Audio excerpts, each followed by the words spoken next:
Growing food at home. Looking online.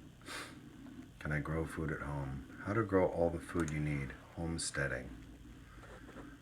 I have a friend whose family does this. Welcome to the Backyard Farmer, how to grow all the food you need in 3 square feet of land. Purpose of this 11-chapter guide is to help your family with food self-sufficiency by turning 3 square feet of land in your yard into a productive garden. Keep reading to find the other chapters in this series to find how to grow all the food you need. Millions of Americans have transformed their family lifestyle by becoming successful gardeners. This may seem like a huge goal to some, but this step-by-step manual will help. This will serve as a guide for beginners and hobbyists alike through the process of building and harvest of their own garden crops. There are a lot of would-be gardeners who actually never start gardening because of the hard work, time, and expense they need to deal with. If you're one of these millions, this guide will help you kick that doubt. The activity should not be a hard work, it should be fun for the whole family. You should learn how to grow all the food you need to survive.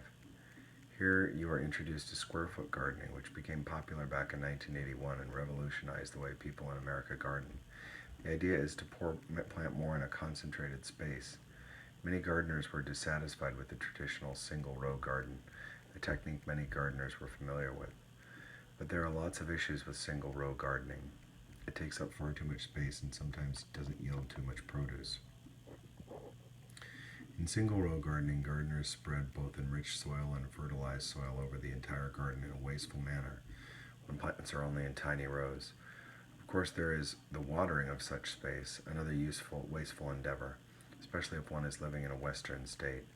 In this chapter, we will go into planning and design of a square foot garden. Issues about single-row gardening are avoided with planning.